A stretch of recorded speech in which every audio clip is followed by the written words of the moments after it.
Venid santos ángeles. Del Padre, el Hijo, el Espíritu Santo. Amén.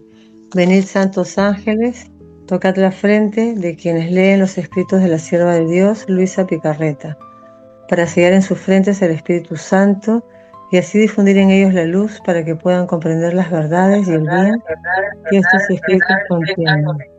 Luz de la sabiduría eterna, revélanos el gran misterio de Dios Padre y del Hijo, unidos en un solo amor. Amén. Dios te salve María, llena de gracia, el Señor es contigo. Bendita tú entre las mujeres y bendito el fruto de tu vientre, Jesús. Santa María, Madre de Dios, ruega por nosotros pecadores, ahora y en la hora de nuestra muerte. Amén. Amén. En el nombre del Padre, del Hijo y del Espíritu Santo. Amén. Gracias, Mari.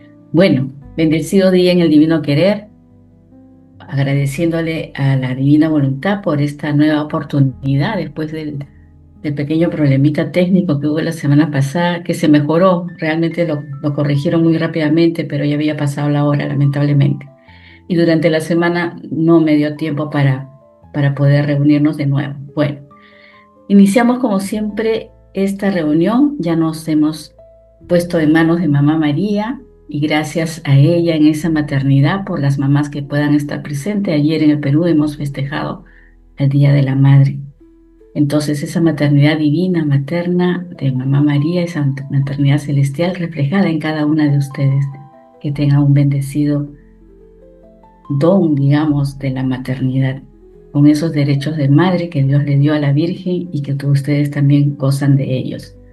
Bueno, antes de empezar con el escrito que nos toca meditar esta mañana, voy a hablar un poquito en resumen general del escrito anterior para no perdernos, para saber en lo que estamos, sobre la pelea con el demonio, que Luisa sostuvo como parte de su formación. Se puede decir que este escrito, el que vimos la última vez, va del párrafo 90 al 102 y nos narra la batalla que Luisa, no como una derrota, sino como un entrenamiento de amor, tuvo que pasar. Lo esencial para tenerlo siempre presente en nuestra mente y corazón es que la batalla de Luisa sigue un patrón de esta batalla que tuvo con el demonio que nosotros podemos reconocer. Empieza con una suerte de tormenta, esos fueron en los primeros párrafos del 90 al 99. El enemigo, el demonio, intenta siempre confundir a Luisa usando el ruido, la oscuridad, los pensamientos de desánimo, hasta la llevó al pensamiento de suicidio. Quiere que ella crea que ya no es buena y que Dios la ha abandonado. ¿Dónde llega? ¿Cuál fue el límite de resistencia de Luisa? Llega cuando siente ya que sus fuerzas humanas se agotan por completo. Entonces, es ese momento que nos damos cuenta donde el yo comienza a morir para que Dios comience a actuar. Luego de ese momento viene la luz, cuando interviene ya Mamá María. La Virgen no le quita el dolor ni consuela a Luisa por sus penas, no. ¿Qué es lo que hace la Virgen? La Virgen le cambia la dirección de la mirada. La Madre va a invitar a Luisa a mirar a Jesús. Al ver a Jesús sufriendo por amor, Luisa olvida su propio miedo, olvida su temor, se funde en el mar inmenso del amor divino, de la compasión. Entonces, de este escrito que hemos visto de pelea con el demonio, podemos resumirlo en tres grandes enseñanzas principales, tres grandes verdades. ¿Cuál es? ¿Cuál es la primera verdad? El enemigo, la tentación, esas cosas que nos pasan, está siempre fuera de nosotros. El demonio puede hacer mucho ruido en tu mente, en tu imaginación, aún en las cosas, pero no puede entrar en la fortaleza de tu voluntad si tú no le abres la puerta, es decir, si tú no consientes. El ruido es señal de que está fuera de tu fortaleza. No te pongas a dialogar con esos pensamientos que a veces nos vienen y nos sacan y nos descentran de nuestro foco real que es Dios. La segunda verdad es que el yo es un obstáculo, es un gran obstáculo. El mayor peligro no es el demonio, sino que te quedes mirando a ti misma. ¿Por qué me pasa esto? ¿Qué mal me siento? ¿Qué mal he hecho? Etcétera, etcétera. La victoria empieza cuando dejamos de mirarnos como centro, cuando dejamos de mirar a nuestro yo y volvemos la mirada cristocéntrica. Y la tercera verdad es Mamá María, la mirada de Mamá María. La Virgen no nos mima para que no suframos, no. Ella, ¿qué va a hacer? Nos va a fortalecer para que sepamos acompañar a Jesús en sus penas. Ella es la maestra por excelencia que nos enseña a ser, ¿qué? Corredentoras. Entonces, ¿qué debemos de hacer frente a estas situaciones cuando tenemos esos ataques de pensamientos que nos descentran, que nos viene el temor, el miedo, etcétera? Primero, no dialoguemos con con el pensamiento. No intentemos explicar que somos buenas, que no. Simplemente en diferencia o huyamos de esos pensamientos, nos sumergimos de nuevo en el mar de la divina voluntad y decimos algo así como: Jesús, en ti confío, ven tú en mí y ocúpate de esta situación. Segundo es cambiar la dirección de la mirada, del foco de mirada. En lugar de decir, Señor, ven, ayúdame, podemos decir, Señor, te ofrezco esta situación, este mal rato para consolarte por los que hoy te están ofendiendo. Entonces ahí estamos cambiando la dirección de tu mirada, de tu yo, y la volvemos cristocéntrica. Esto convierte nuestra mortificación que podamos estar viviendo en ese momento en un regalo de amor. Después, un tercer paso es esa humildad que tenía Luisa, esa santa vergüenza. Ella veía que sus penas, todo esto que sufría eran pequeñitas al costado de lo que Dios vivió. Entonces, cuando te sientas tentado a la queja, mira un momento al crucifijo. Al ver la entrega total de Jesús, que no escatimó nada, nuestras penas se vuelven bien pequeñitas. Como decía Luisa, fáciles de llevar. Entonces, ¿qué va a pasar? Que la paz regresa a ti cuando reconoces que tú eres nada y Dios es tu todo. ¿Cuál es el gran fruto que tenemos cuando pasamos estas mortificaciones? Es esa paz. La enseñanza final de este escrito es que la paz no es la ausencia de problemas, sino la ausencia de Jesús en el alma. Luisa termina este combate con el demonio no con una medalla de guerrera, no, sino en los brazos de Mamá María contemplando a Jesús. El demonio es derrotado ¿por quién? Por la indiferencia. Cuando el alma ya no se asusta de sus rugidos es porque está demasiado ocupada en amar a su Dios. Entonces recuerda siempre, el demonio, o sea, esas mortificaciones, esos pensamientos que nos asaltan de momento, esas tentaciones, hace ruido cuando no puede entrar en la fortaleza de tu voluntad. No temas al ruido, no. Teme más bien a salirte de los brazos de Jesús y de María para querer luchar con tus propias fuerzas. Entonces, después de este corto recordar del escrito anterior, vamos a continuar con este escrito que es muy interesante. Es este escrito donde el Señor escoge a Luisa como víctima y le pone confesores.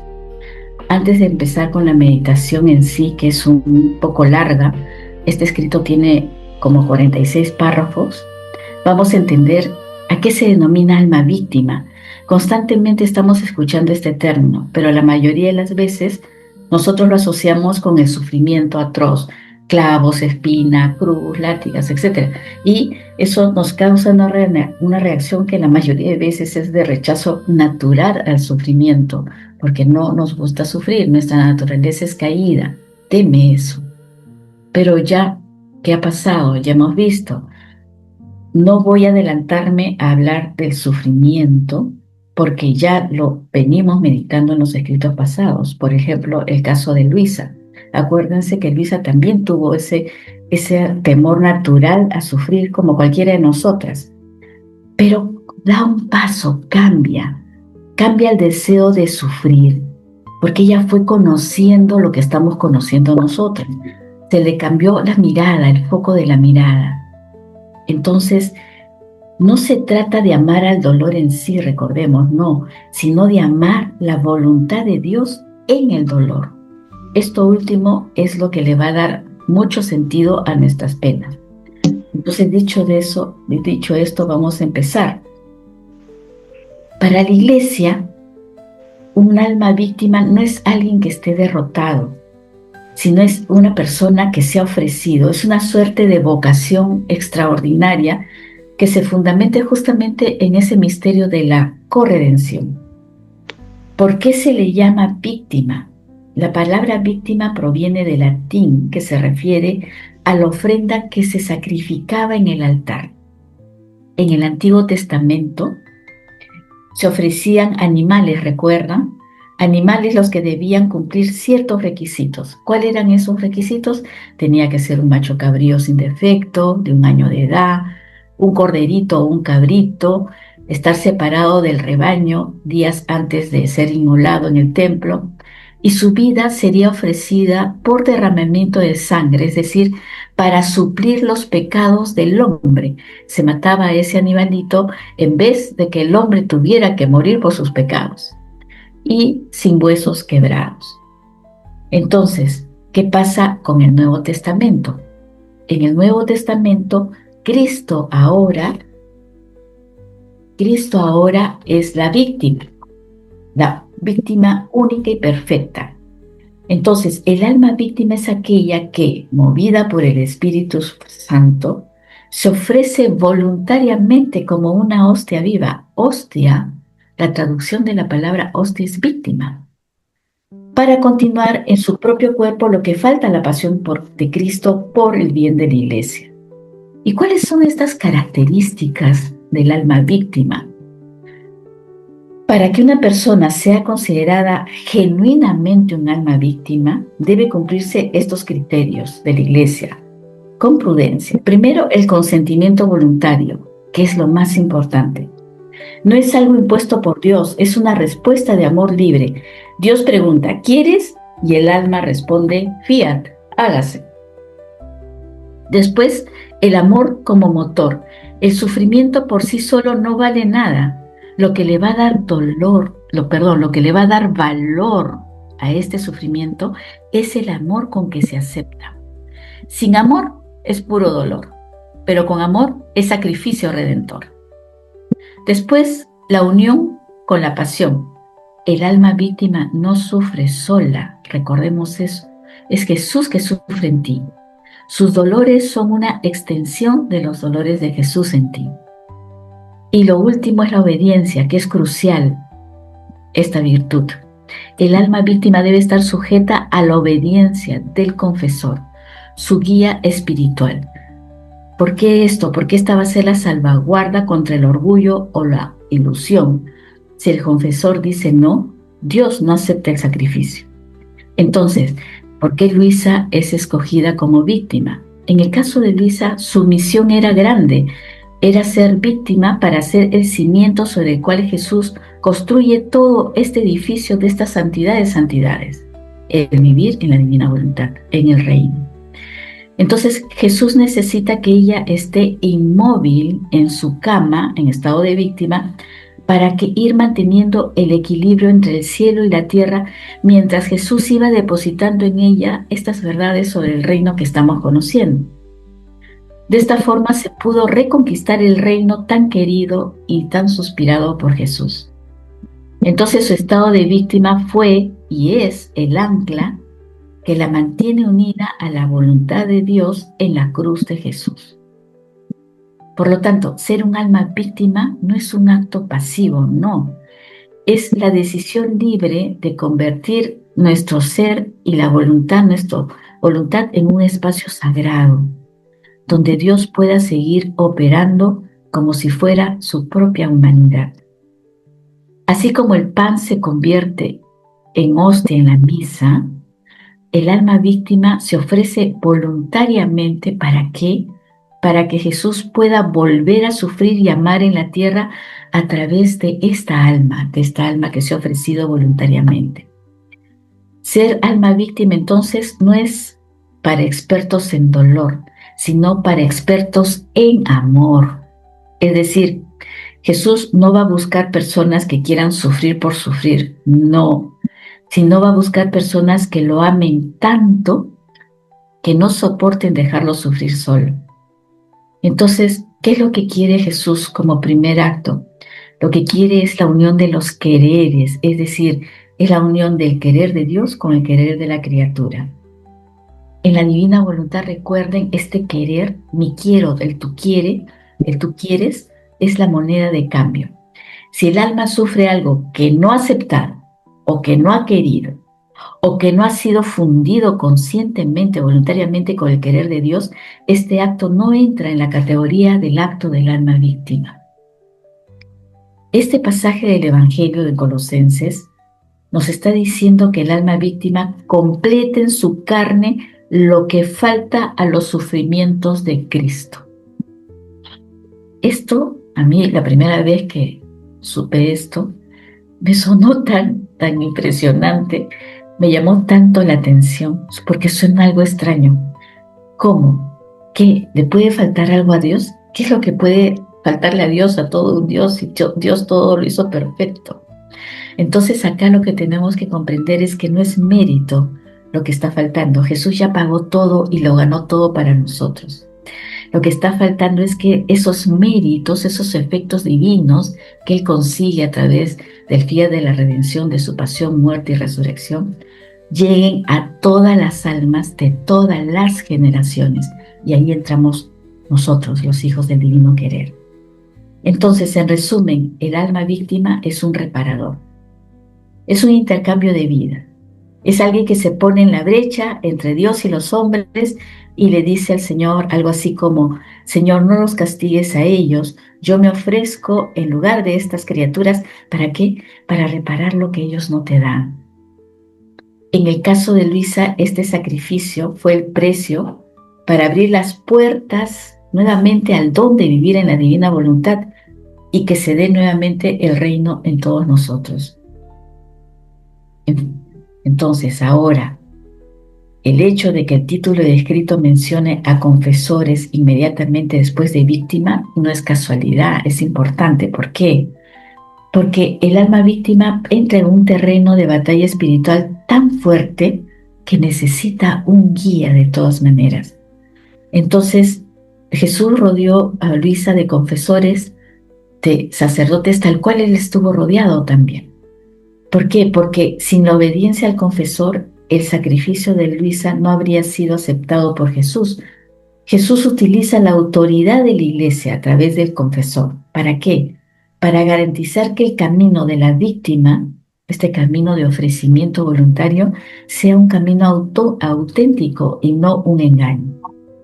Ahora sí, después de haber conocido un poquito esto que significa el alma víctima, que a lo largo de los 36 volúmenes nos va a ir haciendo conocer estos conceptos del alma víctima y sus características. Esto es solamente una visión general. Vamos a pasar a nuestro escrito. Empezamos con la meditación de este escrito, cómo es que Luisa fue escogida como víctima. Los dos primeros párrafos, el 103 y el 104, son uno de los más intensos y fundacionales en la vida de la santidad de Luisa. Aquí no estamos ante una meditación teórica, no. Acá nos vamos a dar cuenta el sí que da Luisa ante esta propuesta de ser víctima.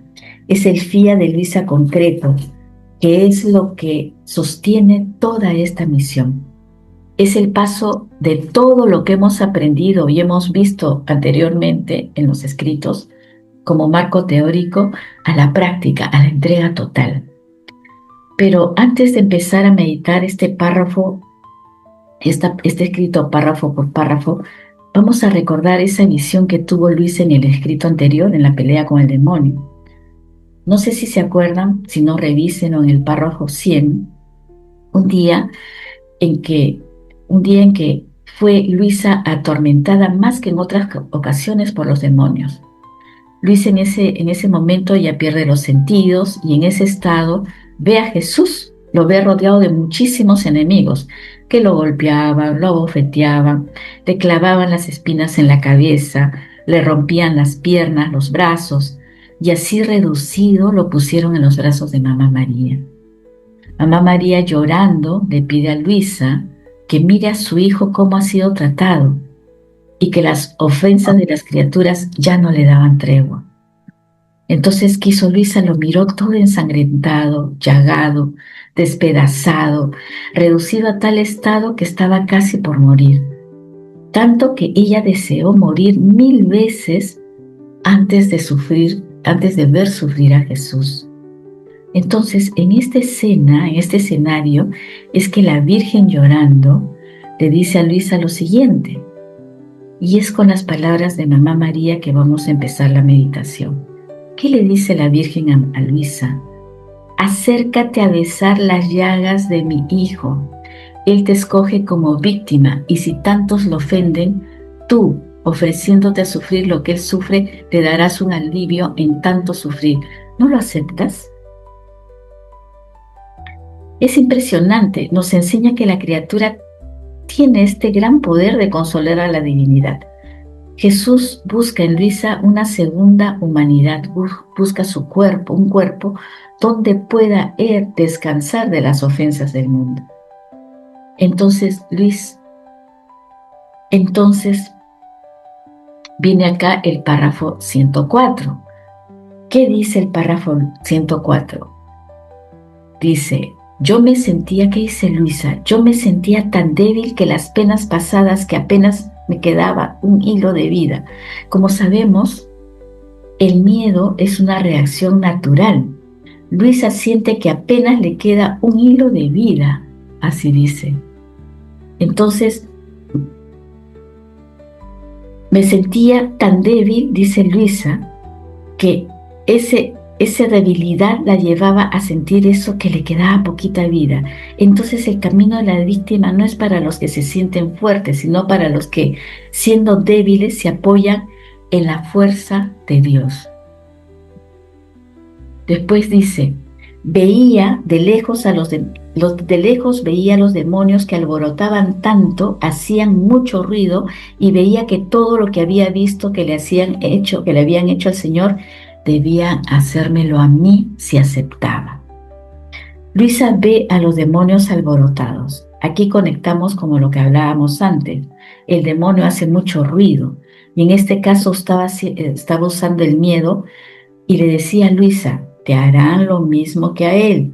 ¿Para qué? Para intentar que ella diga no y no acepte esta propuesta de ser alma víctima. El enemigo siempre exagera el dolor. ¿Para qué? Para ocultar la gloria que viene después. Sigue diciendo Luisa, en mí misma sentía tales penas, dolores, estiramientos de nervios que creí que dejaría la vida. Acá es donde se siente morir. Entonces, para entender esta expresión de Luisa, vamos a utilizar una imagen. Es como una cuerda de guitarra o de arpa que se tensa. A los que tocan este instrumento saben que hay que afinar las cuerdas porque se desaniman con el uso. Entonces se comienza a afinar y hay que tensar, hay que estirar la cuerda lo más que se pueda. ¿Para qué? Para que dé la nota correcta. Si la cuerda está floja, no suena. Si se estira, duele, pero produce armonía. Es igual en el cuerpo. Por la naturaleza, nuestra naturaleza es limitada. Entonces, para que Luisa pudiera recibir todas las penas de un Dios, su naturaleza debía ser como estirada para ensanchar su capacidad de recibir. No se trata de que se lesione el cuerpo, no, sino se trata de una preparación espiritual para que la criatura pueda albergar esa inmensidad de este querer divino, de todo lo que iba a recibir Luisa. Entonces, recordemos, cuando Luisa habla de estas penas tan intensas, está describiendo ella lo que conocemos como estigmatización invisible. Ella le pide, más adelante lo vamos a ver, que estos estigmas sean invisibles. Durante la crucifixión, los nervios de Jesús, los nervios de su cuerpo, fueron estirados violentamente cuando fue suspendido y clavado en la cruz. Luisa, al aceptar ser víctima, empieza a sentir en su propio cuerpo, en sus propios nervios, esa misma tensión física y espiritual que vivió Cristo. Entonces, este es el momento en el que el sistema nervioso del alma víctima se sincroniza con el de Jesús. Por eso ella siente que el Señor se reanima. ¿Por qué? Porque ella está absorbiendo la descarga del dolor que lo estaba agotando. ¿A quién? A Jesús. Cuando dice Luisa que creí que dejaría la vida, se refiere a que Luisa ha llegado al límite de su naturaleza humana. La intensidad de dolor es tan alta que esta su naturaleza siente que va a morir porque ya no tiene esas propias fuerzas para sostenerse. Entonces, aquí es el momento en que la vida natural se detiene entre comillas, ¿no?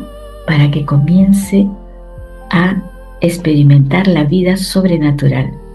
Jesús va a permitir que Luisa siente que muera para que reconozca que si sobrevive es únicamente por la fuerza de su fiat. Esto va a destruir cualquier rastro de amor propio o de confianza en nuestras propias fuerzas. En síntesis, ¿qué está pasando? Jesús está ajustando el cuerpo y el alma de Luisa para una misión que supera lo humano. Es un dolor, pero que tiene propósito. ¿Cómo que tiene propósito? No es un sufrimiento vacío, sino es un dolor que va a curar los miembros de Jesús, como dice el escrito. Sentir que se pierde la vida y aún así Luisa besar las llagas, como lo vamos a ver, es la prueba de que el amor de Luisa ya está siendo más fuerte, el amor a Dios está siendo más fuerte en su que es su instinto de conservación. En esencia, estos dolores son el dolor del crecimiento de un alma que está pasando a vivir en el tiempo, a vivir en la eternidad, en lo divino. Pasa de lo humano a lo divino. Después, dice Luisa, sigue diciendo, finalmente me acerqué y le besé las llagas. Parecía que al hacerlo aquellos miembros tan lacerados se curaban y el Señor, que antes parecía casi muerto, empezaba a reanimarse a nueva vida. Antes del beso, Luisa estaba en el plano de la naturaleza humana. Siente miedo, ve temor, nota su debilidad. El fiat no es un sentimiento de valentía, no. Es un acto voluntario que se toma a pesar del dolor, a pesar del temor. Un solo acto de amor de la criatura, en este caso el beso, tiene el poder de curar místicamente a las heridas de Jesús. Jesús parece casi muerto por las ofensas, pero el sí de Luisa, ese fiat, le devuelve la vida. Esto nos ayuda a comprender por qué Jesús es tan mendigo de nuestra voluntad, por qué no las pide constantemente.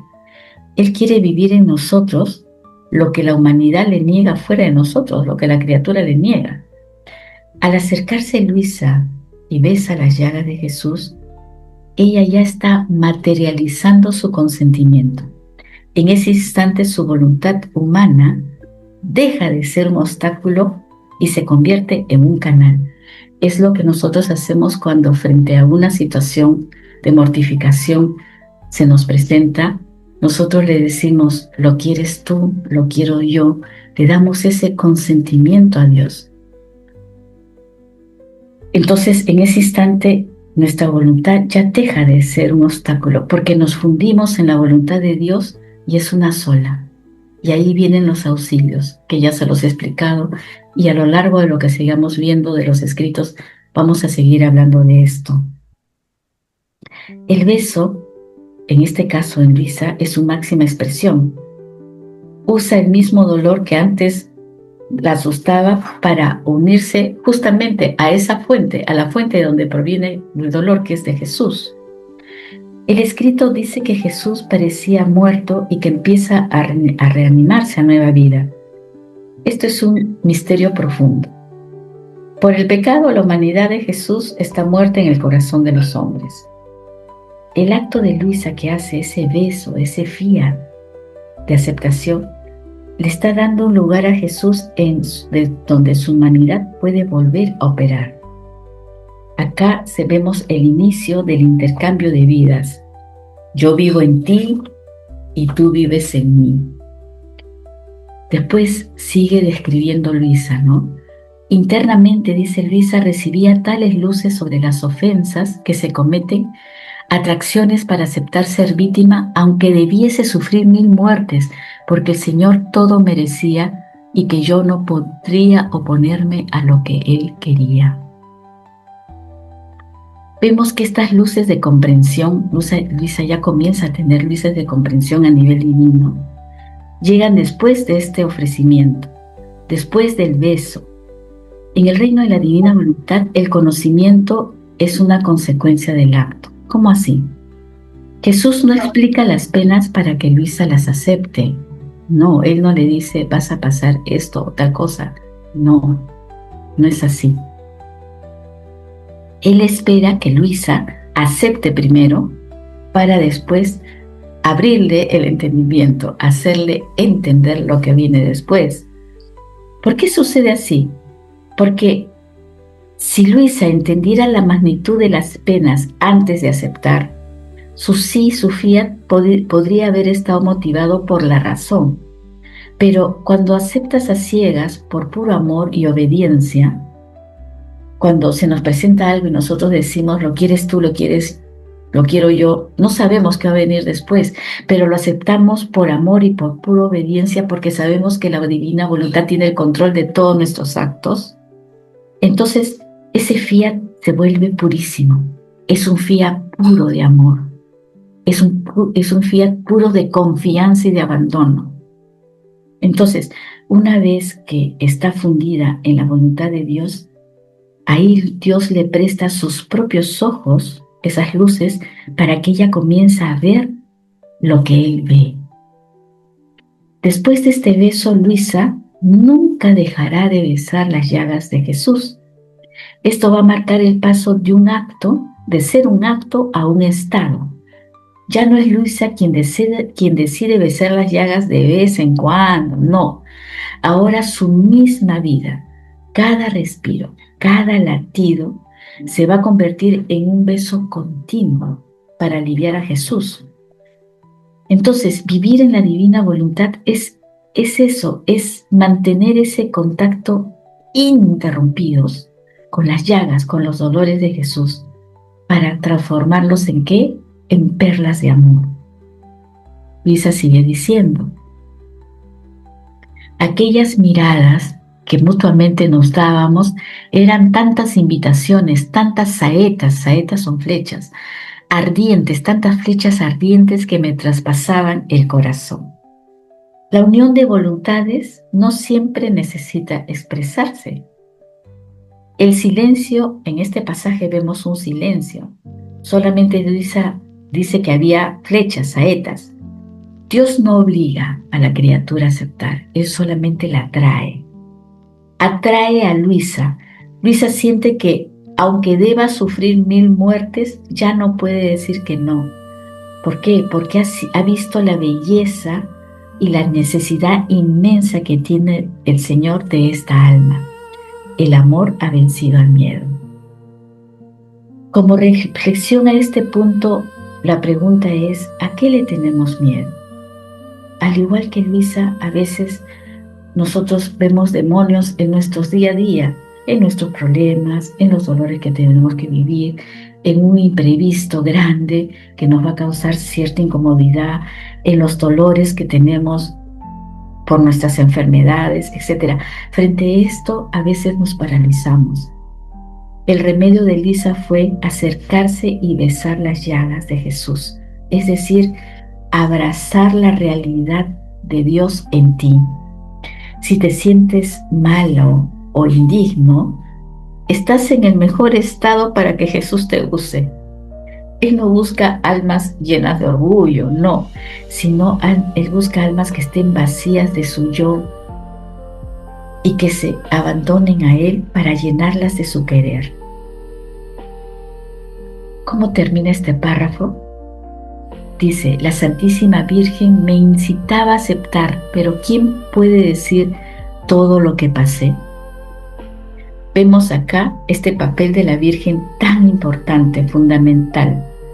En momentos de dudas, ¿qué hay que hacer? Hay que mirar a la mamá ella es la que nos incita a aceptar, a decirle ese lo quieres tú, lo quiero yo, para que no suframos, sino para que reinemos junto con su Hijo en ese dolor. Ahora, continuamos con el siguiente párrafo. Este párrafo es fundamental. ¿Qué le dice? Comienza así. Jesús le dice a Luisa, cuando manifiesta toda esta escena, ¿no? Le dice, tú has visto cuánto me ofenden. Acordémonos de ese pasaje de la visión de Luisa. Veía cómo los enemigos lo torturaban a Jesús. Le clavaban las espinas, le rompían los brazos, las piernas, etc. Tú has visto cuánto me ofendes. Cuando Jesús empieza diciendo, tú has visto, ¿de qué nos está hablando? Nos está hablando de la mirada. No es una observación superficial. Jesús le da a Luisa una visión espiritual para que vaya experimentando el peso real del pecado. Acá, Luisa, ¿qué está haciendo?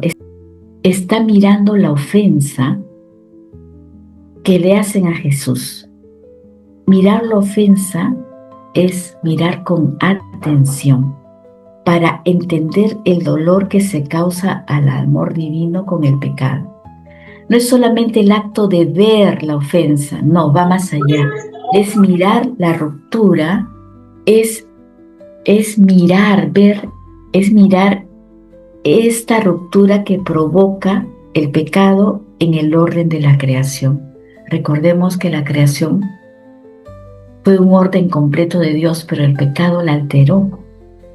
Entonces, al decirle a Luisa, tú has visto, Jesús, ¿qué está haciendo? Le está permitiendo usar sus propios ojos. No son los ojos de Luisa, son los ojos de todo un Dios que ella tiene para comenzar a mirar en modo divino. Entonces, no es un solo ver sin detenerse en los detalles, sino es un mirar y comprender. En este contexto, también ver va a ser traspasar la apariencia del pecado para contemplar ese desgarro que se produce en el corazón de Jesús cuando nosotros pecamos, por muy pequeñito que sea el pecado. Al ser esos ojos de Dios, la mirada no es una acción que Luisa realiza, sino es un estado en donde ella ya está siendo sumergida en ese estado de víctima de dolor. En la divina voluntad, conocer es poseer. El conocimiento nos da posesión. Eso ya lo hemos visto en las primeras charlas que meditamos el año pasado. Si Luisa mira el dolor, lo conoce, lo posee y lo siente en el mismo instante, eliminando cualquier acto de distracción humana. Jesús no le pide a Luisa que sea víctima para sentir cosas bonitas, no. Le muestra la tragedia de la humanidad, le muestra la tragedia del hombre. ¿Cuál es esta tragedia? La tragedia es que la humanidad, la criatura, está ciega. Cuando dice, más abajito dice, sin advertirlo, estas criaturas caen en ese precipicio, es lo que más le duele a Dios. Es esa ceguera de la voluntad humana que, al estar apartada de la voluntad de Dios, siente que pierde el sentido de la dirección. Entonces, en este párrafo, cuando dice, tú has visto cuánto me ofenden, nos está describiendo la ceguera espiritual, que va a ser explicada más adelante en el párrafo 114. Entonces, vamos comprendiendo que el pecado genera una inercia donde el hombre pierde la brújula y el sentido del peligro. El abismo que acá nos lo va a mencionar no es solo el infierno final, sino es el vacío existencial que tenemos en vida y la pérdida de la vida divina en el alma mientras aún vive por nuestro pecado. La criatura la mayor parte del tiempo actúa por impulso o por costumbre o por pasión, sin medir el alcance eterno que tienen sus actos. En el párrafo 109 que veremos más adelante, Jesús nos va a descubrir algo más importante todavía, el pecado de soberbia. Cómo este pecado de soberbia infesta el aire y lo más importante es que ofusca la vista, es decir, turba nuestra visión. Un alma soberbia está totalmente ofuscada y sin poder mirar lo que estamos viendo ahorita nosotros. Entonces, acá podemos hablar que la criatura tiene los ojos cerrados. Cuando hablamos de ojos cerrados a su realidad, estamos hablando de criaturas sin atención. La criatura cuando tiene los ojos cerrados no tiene atención, no ve el abismo que tiene delante ni el vacío donde va a caer, donde está dejando a su alma. Entonces, al no tener la luz de la divina voluntad, el alma va a ir confundiendo el placer momentáneo que le da el mundo, etcétera, con el bien. Por eso dice el Señor en el texto que bebe el veneno que lo mata espiritualmente. ¿Por qué? Porque no mira, no presta atención la procedencia de dónde viene ese supuesto bien que lo está matando finalmente. Entonces, frente a esta situación de la humanidad ciega, de la criatura ciega, ¿cuál es el oficio del alma víctima?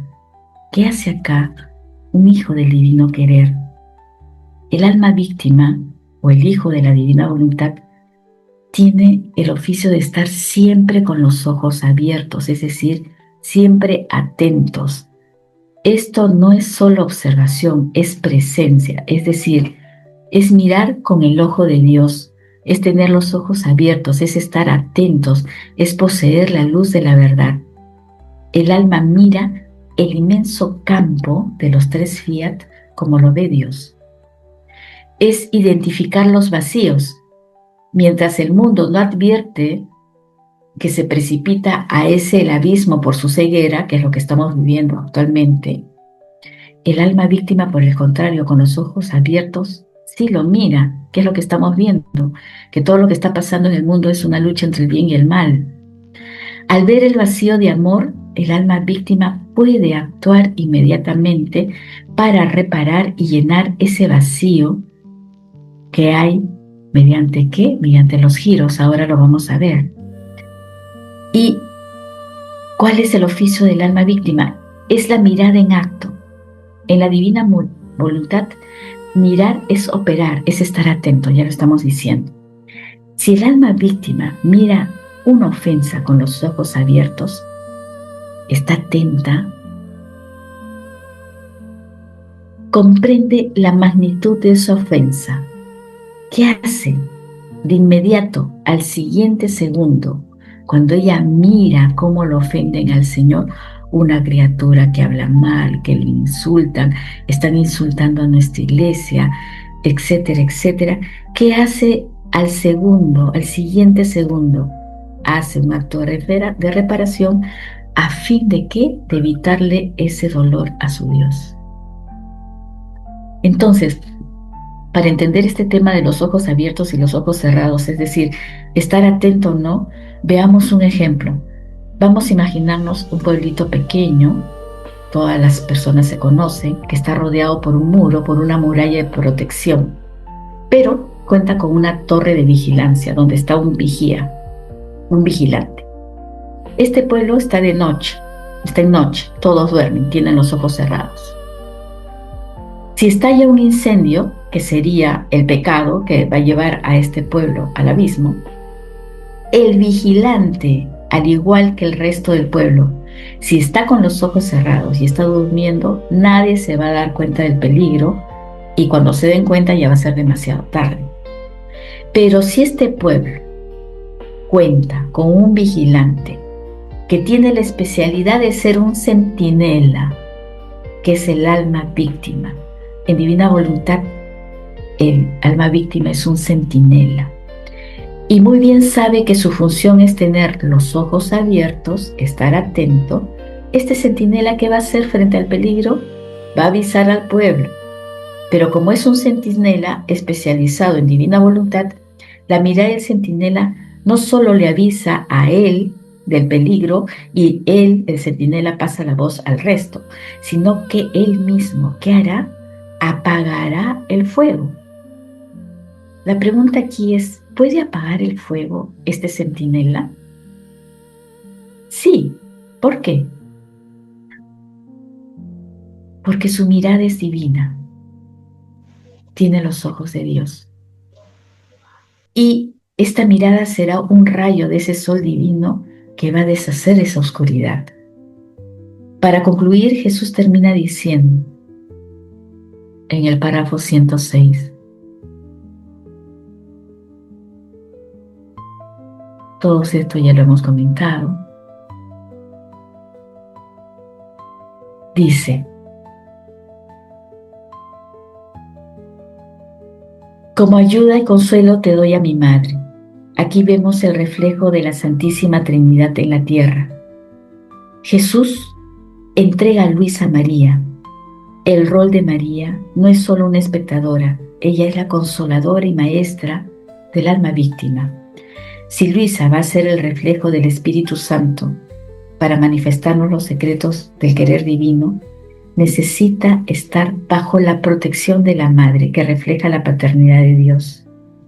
Entonces, Jesús conoce muy bien nuestra debilidad y para sostener el peso de ser víctima, Jesús le entrega a la criatura, entrega a esta víctima a la mejor criatura que vivió en la divina voluntad. ¿Quién es? María. Entonces, Mamá María no es solo una compañía, es el modelo y la fuerza que va a ayudar al alma víctima para poder decir siempre fiat, hágase ante el sufrimiento, tal como ella lo hizo al pie de la cruz. Entonces, en este punto vemos esa consumación. El intercambio es total. Luisa se da a los dos y los dos se dan a Luisa. Acá es el final ya de lo que ha venido trabajando Jesús en Luisa, en su humanidad, y va a ser el comienzo de su vida como alma víctima. Pero ahora volvamos al párrafo 105. Vamos a comenzar a entender este párrafo. Buenas. Hola. Sigan.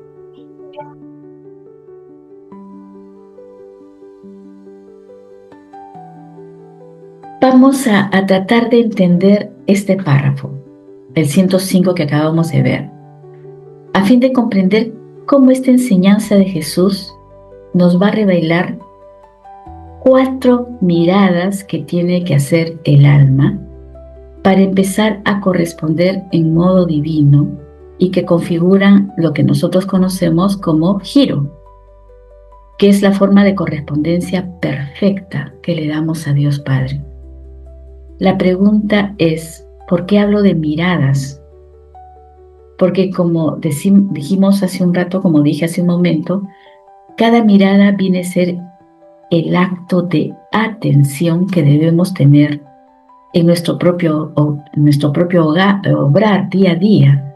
Cada acto que hagamos, siempre tenemos que poner esa atención a lo que estamos haciendo. Y obrar esa atención, mirar esa atención. Por conocimiento en los escritos sabemos que la atención es el ojo del alma, que hará posible la vida en la divina voluntad. Sin este ojo, sin el ojo de la atención, el giro sería solamente un movimiento mecánico, porque no sabemos lo que estamos haciendo, lo decimos por mecánica. Me fundo en la divina voluntad y tomo tu poder, lo estamos haciendo mecánicamente, porque no tenemos el conocimiento que hay atrás. Pero con la atención se convierte en un acto de conocimiento y el conocimiento nos da la posesión del bien divino. Sin conocimiento no hay posesión.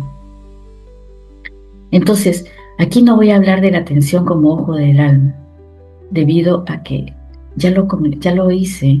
Fue la primera charla con que inicié este ciclo de charlas el año pasado. La primera charla que tuvimos, no sé si se acuerdan,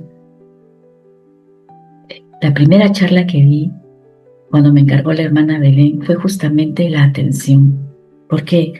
Porque por experiencia en mi vida, en estos años en la divina voluntad, comprendí la magnitud de la importancia de ser atentos, atentas a nuestros actos. Entonces, acá en algún momento lo podemos recapitular, nos ponemos de acuerdo y hacemos una pequeña charla para reflexionar esto. Pero para que tengan una idea de su importancia, esta expresión de sé atenta que le dice Jesús a Luisa, se la dice más de 250 veces a lo largo de los 36 volúmenes. Y eso es lo que también nos dice a nosotras esta mañana. ¿Por qué ser atentas en cada uno de nuestros actos? Porque ya lo dijimos, girar es mirar con atención. Cada vez que giramos en alguno de los 3 vías, estamos usando el ojo del alma, estamos siendo atentas. ¿Para qué? Para reconocer, conocer y corresponder a Dios en sus obras, pero en modo divino. Sin la atención estamos como ciegos. Acabamos de hablar de los ojos abiertos, ojos cerrados, la mirada abierta, mirada cerrada. Sin la atención, como digo, estamos como ciegos. Estamos como ciegos en ese palacio que nos ponen los escritos de ejemplo de la divina voluntad, donde hay muchos tesoros. Estamos ahí llenos de tesoros y no sabemos qué hacer. Pero con atención nos volvemos dueños de todo lo que miramos. Ahora, prestar atención a estas 4 miradas encerradas en lo que le manifiesta Jesús a Luisa en el párrafo 105 es muy importante. La primera parte, cuando hablamos del párrafo 105, el Señor le dice, tú has visto cómo me ofenden las criaturas. Ya lo comentamos hace un momento. Ahora seguimos con las miradas en sí. El orden que se establece, que voy a hablar de las miradas, no es que tenga que ser así. Didácticamente lo he puesto así. Solamente hay una primera mirada que es con la que se empieza, que es la mirada hacia arriba. Vamos a comprender esto. La mirada a Dios. ¿Qué le dice Jesús a Luisa? Si recordamos, y si tienen el escrito a la mano, síganme por favor con el escrito, para poder comenzar a comprender la primera mirada, el origen, la justicia. Jesús le dice, ven a ofrecerte ante la divina justicia. Esta es la mirada vertical, la mirada hacia arriba, la mirada hacia Dios. Es el primer acto con que empieza el giro. Todo giro empieza mirando arriba a Dios. Me fundo en tu divino querer, me fundo en el acto único de Dios. Cuando nos fundimos estamos mirando ¿dónde? Arriba a Dios. El fundirse en su divina voluntad es esto. Luisa, cuando mira arriba, no está mirando a un Dios que es juez, a un Dios que es castigador, no, sino lo que mira es el orden divino que ha sido vulnerado por el pecado del hombre. La divina voluntad manifiesta en la justicia ese equilibrio del amor. La justicia es equilibrio del amor, y el amor hecho caridad, el amor a Dios y hecho caridad es el equilibrio de la justicia.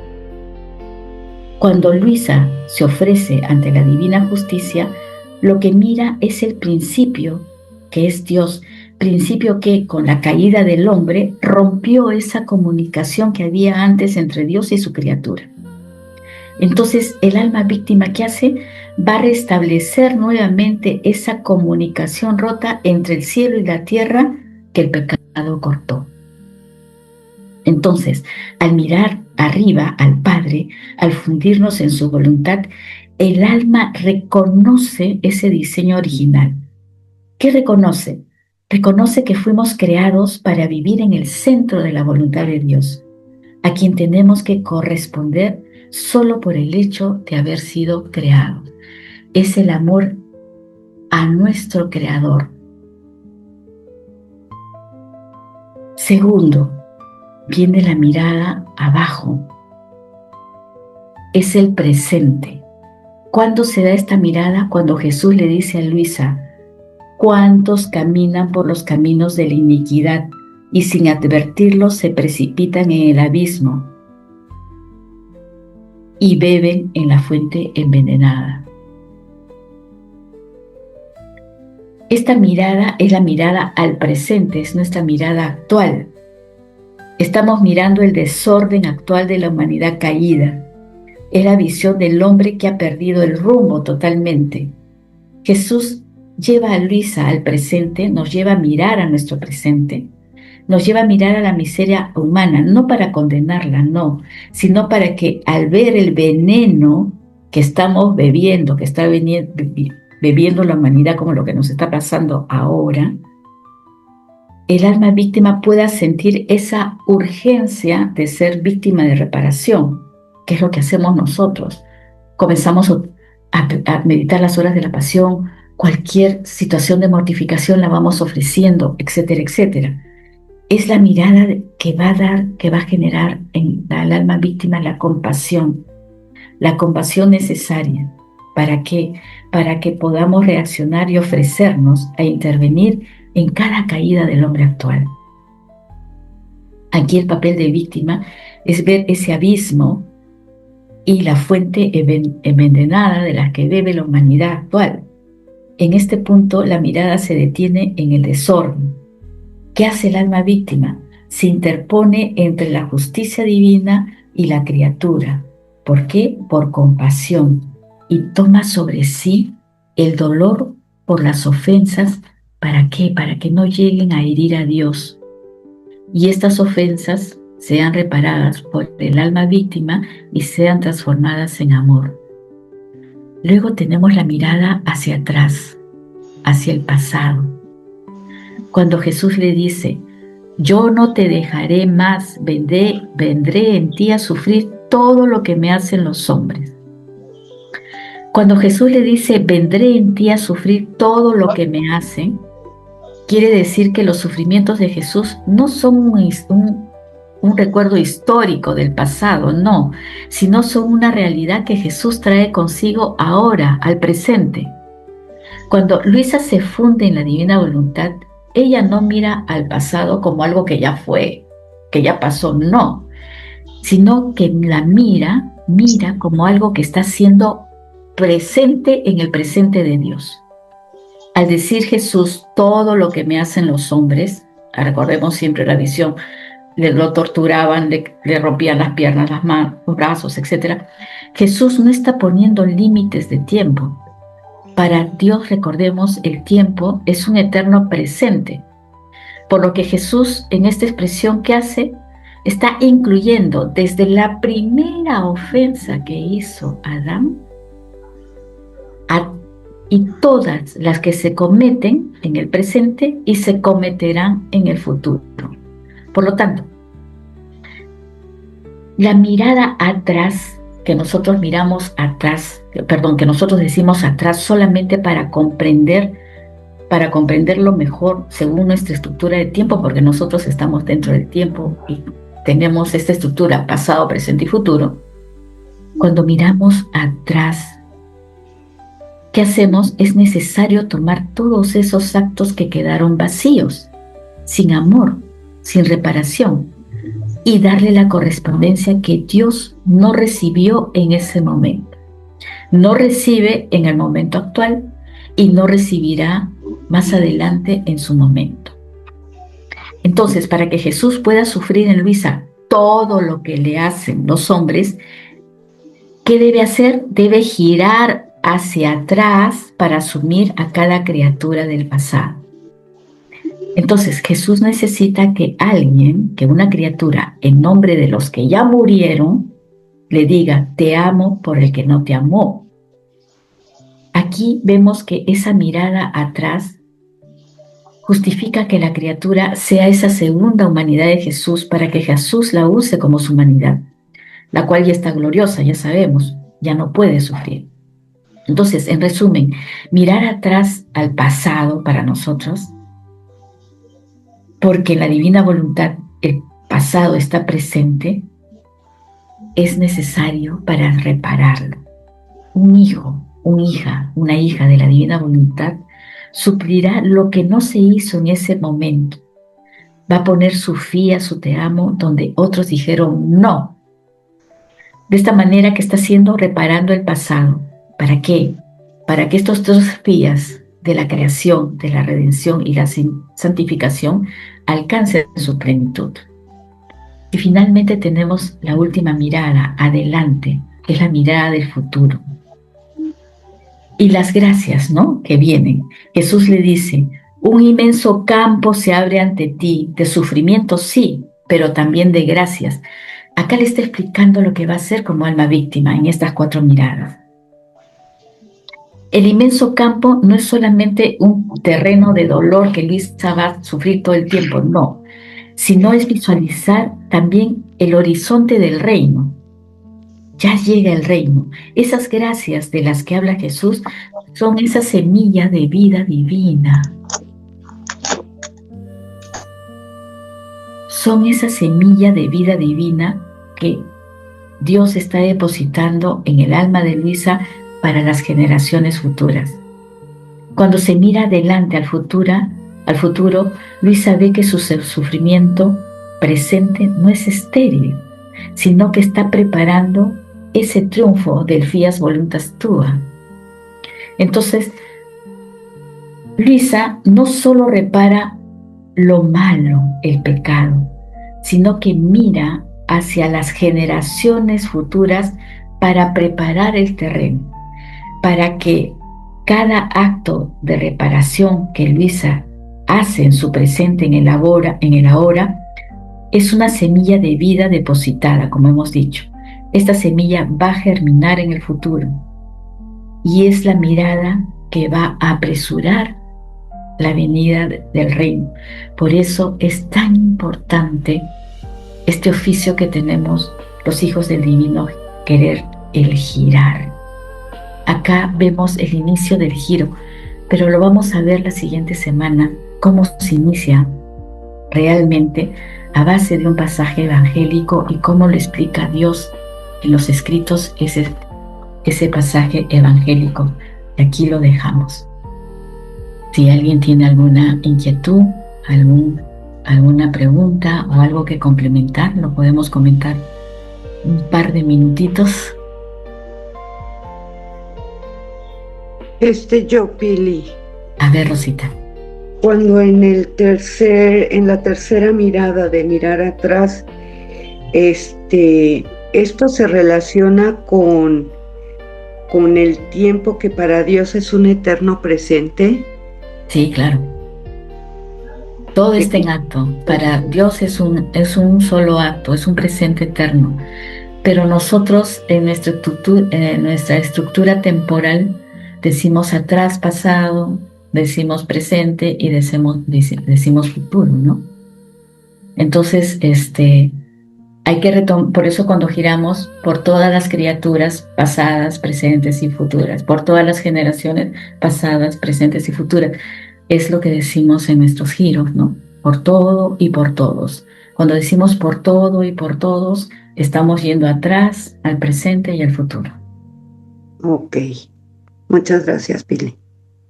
Yo quería preguntar una cosita. Si pongamos, yo tengo una persona muy allegada que ya murió y esta persona murió, bueno, en un accidente, pero nunca iba a misa, no se confesó. Bueno, yo no sé, si pongamos yo quiero reparar por esa persona, pongamos sí, yo sé que no, yo no, pues no tomo ni nada, y entonces yo puedo reparar, pongamos si yendo a misa, no tomando, no todo eso, para que Dios le perdone y la pueda subir al cielo o algo así. Nosotros podemos reparar por el pasado, por esas criaturas, como dije hace un ratito. Tomamos lo que ellas no hicieron para poder darle esa correspondencia de lo que ellas no hicieron. Entonces, ¿qué hacemos nosotros? Frente a alguna situación, no fuimos a misa, ok, tú vas a misa y tú tomas todos los frutos, los efectos y bienes de la misa que hay, los efectos divinos que hay en cada Eucaristía, y los extiendes sobre todas las criaturas pasadas para que vuelvan a sentir ese efecto que ellos no tuvieron, presentes y futuras. Y regresas con ese te amo, te bendigo, te alabo, como si estas criaturas lo hubieran dado, dándole esa correspondencia que ella, como alma víctima, le está dando actualmente al Señor en sustitución, en suplencia de lo que estas criaturas pasadas no le hicieron. Y reparar, ayudarla a reparar por sus pecados. Es un alma posiblemente que tiene que reparar.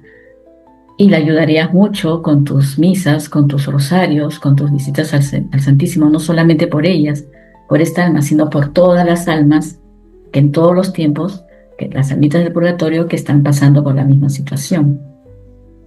Y en esa situación, ¿cómo sería el giro que se haría? Nada, puedes tomar el giro, o sea, yo te reparo, como decíamos, ¿no?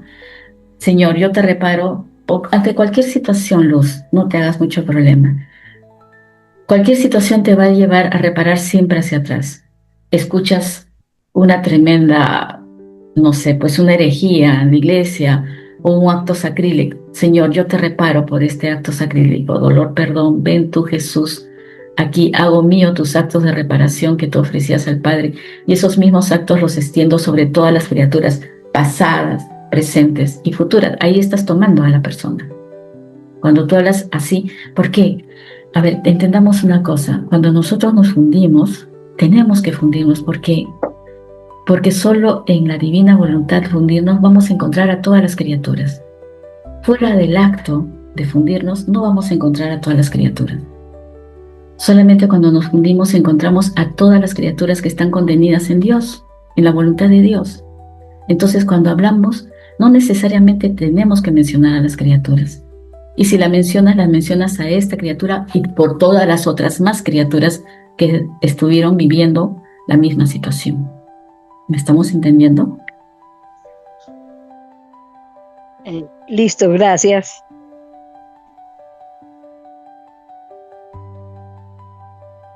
¿Alguien más? Hola. Hola, ¿cómo estás? Bueno. Manuel, sí, lo escuchamos. Manuel. ¿Puedo hablar? Sí. Sí, mira, tengo dos preguntas. Una es que ya he visto en 2 ocasiones hablado de decir que Jesús le rompieron los huesos de los brazos, las piernas. ¿Eso que lo dice literalmente o la palabra rompieron tiene otro significado? Ese romper sí tiene otro significado también. Porque nosotros podemos romper, el pecado reproduce, lo origina todo eso. Es un desastre, es una afrenta muy grande y la forma como podamos entenderlo es en ese sentido. Pero en realidad no le rompieron ningún hueso. No le rompieron ningún hueso, pero es un sentido figurado para entender la magnitud de la ofensa que causa en Dios en el sentido espiritual. Vale. Y otra pregunta que me gustaría hacer es referente a la mirada. La mirada que se refiere cuando uno mira como si fuera a través de Dios para ver las almas, para ver el sufrimiento, para ver el dolor que le hacemos a Dios. Se habla del alma víctima y se habla también del alma que está en la divina voluntad. Entiendo que son 2 cosas distintas, que verán, son distintas, pueden estar unidas, o tiene que una persona puede estar en la divina voluntad y no ser alma víctima. A ver, pregunto. Manuel, si recordamos la primera parte de esta charla, cuando hablé de las características del alma víctima, la primera condición es que sea un alma víctima voluntariamente, diga fiat sí y se ofrezca como víctima. Hay muchas criaturas que estamos acá, que estamos ya comprometidas con esta doctrina, viviendo en la divina voluntad. Algunas han dado el fiat, otros no, para ser alma víctima. Pero normalmente, cuando ya comienzas a caminar en esta vida, ya sabes que en esta doctrina ya sabes que tu vida es vida de alma víctima. Y lo comienzas a vivir, Manuel, aunque no quieras creerlo, porque cuando ya comenzamos a vivir las experiencias fuertes, algunas pruebas fuertes, etcétera, ¿qué es lo que decimos primero? Cuando se nos presenta No, no, una no, situación. no, no te entiendo muy bien, A porque ver, estaba pensando, me estaba hablando y estaba pensando ah, en que todos llevamos, de una frase que me dijo una vez, me dijeron una vez que todos llevamos las llagas de Jesús. Entonces, cuando más estaba hablando del alma víctima, ¿no? Entiendo que todos tenemos que pasar por el sufrimiento, por el calvario. Aunque no nos guste, aunque no queramos, aunque no lo sepamos, todos los dolores y sufrimientos, puede ser que estemos participando sin saberlo en esa pasión de Cristo. estás participando en la pasión de Cristo, pero tienes dos formas de abordarlo. O Ajá. le dices fiat o te resistes. Sí. Ajá. Cuando Ajá. uno se Entonces, resiste es ahora yo te cuando viene el explico. sufrimiento. Vale, Cuando vale. tú le dices fía, aceptas esa voluntad como voluntad querida de Dios. Mm, Entonces, ¿qué pasa? Y no formas la cruz. ¿Cómo formamos la cruz? La cruz la formamos cuando le decimos no.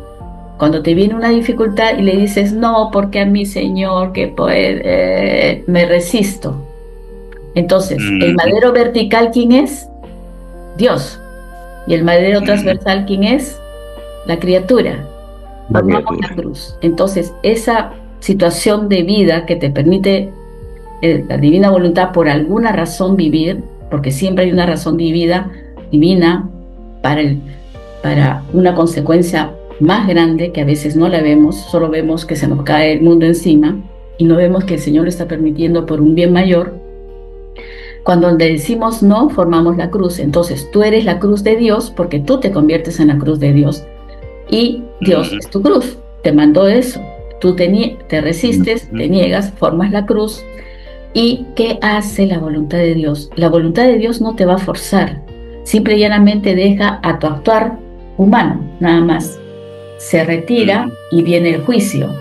Entonces, ahí es donde corremos el riesgo de seguir cayendo en el abismo. ¿Por qué? Porque nos valemos de nuestras propias fuerzas.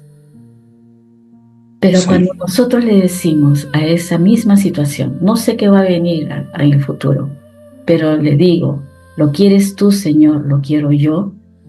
Ya no formas la cruz. Ese madero transversal que se puso en el momento que le dijiste no, se vuelve paralelo al madero vertical y se funden los dos en uno solo.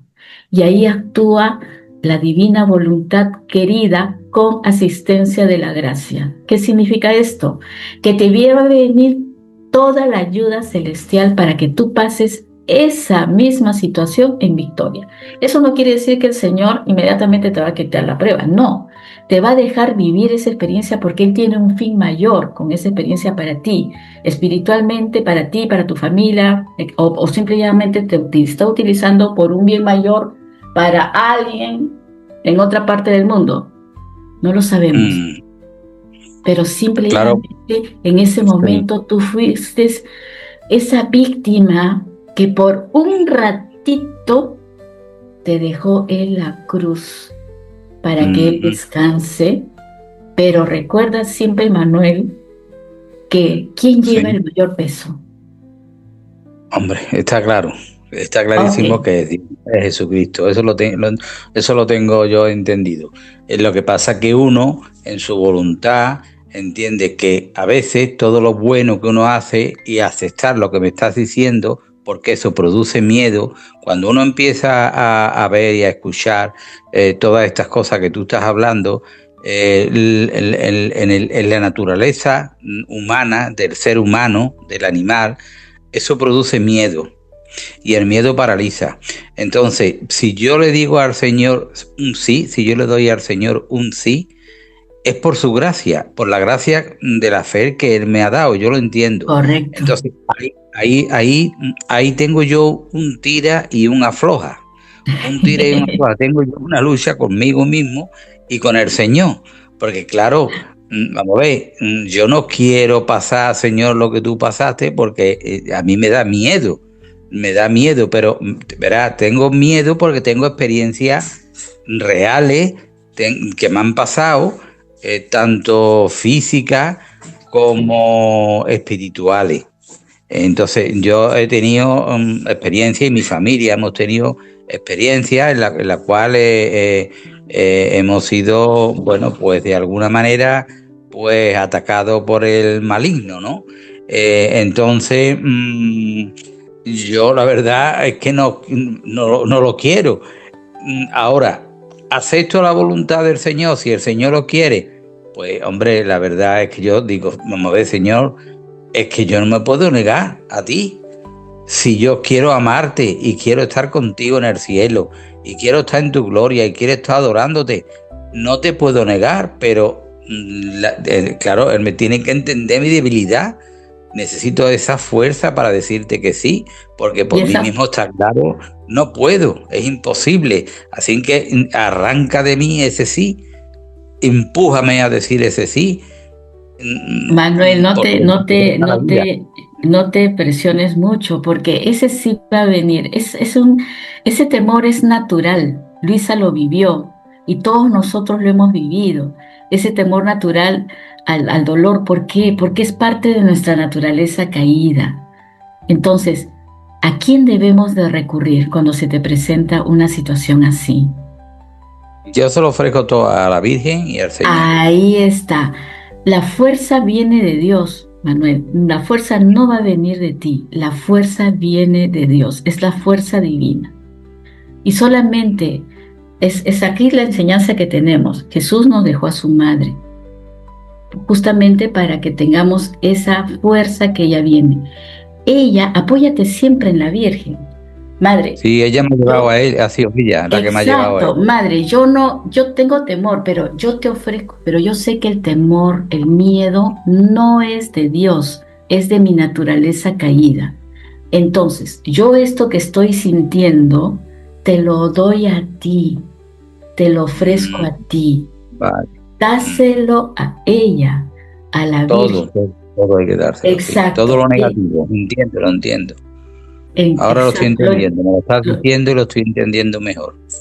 Se lo entregas a ella. ¿Qué va a hacer ella? Ella te va a enseñar a mirar a Dios, a su Hijo. Te va a cambiar el foco. ¿Por qué estás así? Tengo miedo, porque estás mirando tu centro, tu yo. Yo tengo miedo, yo tengo temor. ¿Qué va a hacer la Virgen? Va a aceptar todo eso que tú tienes y te va a decir, ahora Manuel, miremos a mi Hijo. Mira a Jesús cristocéntrico. Le dices, Señor, tú sabes lo que yo estoy pasando, lo que siento aquí. Yo hago mío todos estos actos de reparación, de dolor, etcétera, etcétera, que tú hiciste y te los ofrezco unidos a mis actos que yo te voy a entregar en esta mañana.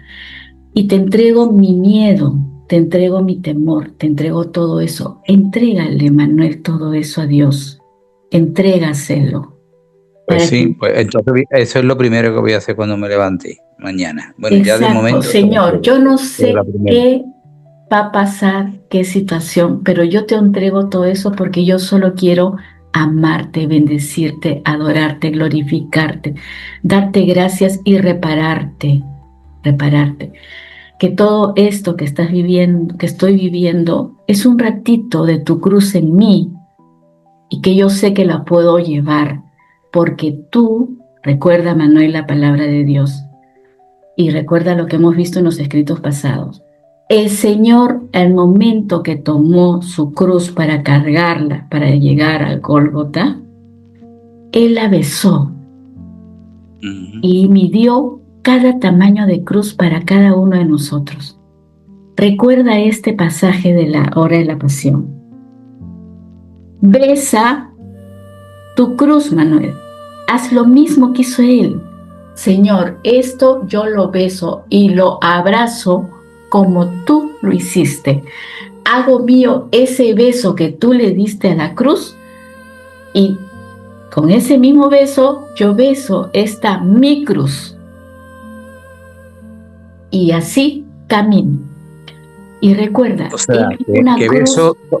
sí, beso todos los sufrimientos que tengo en mi hogar y en mi familia. Por ejemplo, tengo un nieto con autismo que estábamos pasando todos mucho. Beso ese sufrimiento como si Sí, besara la cruz. como si besaras la cruz. Al besar estás diciendo, fiat, Señor, que se haga tu voluntad, porque tú sabes perfectamente por qué estamos pasando como familia esta situación. Mm. Y la cruz Ok. es del tamaño exacta para ti, Manuel. El Señor no te va a dar una cruz más grande porque Él hizo algo muy importante antes con cada uno de nosotros. Dice la palabra y dice la hora, dice el escrito. Él ya midió tus fuerzas, Manuel. Él no te va a dar jamás un peso más grande de lo que puedas llevar. Entonces, con estos conocimientos, levántate mañana, besa tu cruz, haz tuyo esos mismos actos que hizo Jesús cuando tuvo que asumir su cruz y caminar hacia el Gólgota, hacia el dolor más grande que iba a sufrir. Sabiendo que eso que estás llevando en tu familia, etcétera, en tu mismo hogar, en ti mismo, eso lo puedes llevar. Lo puedes llevar. La próxima reunión les voy a pasar un videíto para que más o menos lo que yo estoy hablando ahorita de llevar esa cruz lo vean esquematizado en un videíto y podamos entenderlo mejor y lo vamos a poder recordar con mayor visión, con mayor claridad. Muy bien. Pues has conmovido mi corazón.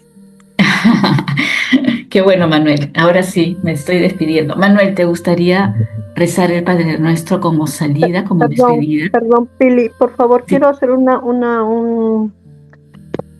consulta. ¿Para cuándo podría ser esa reunión que tú nos puedas, o sea, organizarte tú sobre todo primero para que nos digas cuándo podemos, o sea, tú nos manifestaste ahora en la charla que podíamos tener una reunión, como si una charlita de un tema específico que tú querías darnos, pero lo que yo quiero es que tú te organices y tú nos avises cuándo puedes, o sea, para organizarnos también nosotras. Esa charla la di sobre la atención, Clarita, la importancia de la atención. La atención es el ojo del alma. Es Ya, muy importante esta charla. Ya, pero por eso, o sea, ¿para cuándo podríamos, o sea, ver esa charlita? Yo creo que vamos terminando mejor esto para no dejarlo inconcluso, porque Ya. estas miradas están relacionadas, estas miradas que vienen a ser, esta mirada que generalmente es el giro, realmente es el giro mirado con atención. Esto vamos a tener que terminar, todavía hay un marco teórico acá que por comprender, para que mi siguiente giro no sea un giro sin sustento, para que entendamos la importancia del acto de fundirnos y el acto de girar como nos pide el Señor en todas esas direcciones, ¿no? Atrás, en el presente y en el futuro. Entonces, terminamos esta parte y ya podemos ponernos de acuerdo. Ya, para que quede, ya, bueno, entonces yo te voy a hacer recordar esa charla que me dices. ¿Cuál es la charlita? La de la atención. Ya, ok. Atención, más de 270 y tantas veces le dijo Jesús a Luisa, sé atenta. Ok, ya. Ok, Manuel, te pedía si es que podías rezar, gracias Clarita, Sí, claro, te pedía para despedirnos, gracias, te escuchamos. Un honor muy grande. Padre nuestro que estás en el cielo, santificado sea tu nombre. Venga a nosotros tu reino. Hágase tu voluntad en la tierra como en el cielo. Danos hoy nuestro pan de cada día. Perdona nuestras ofensas, así como nosotros perdonamos a los que nos ofenden. No nos dejes caer en la tentación, mas líbranos del mal. Amén.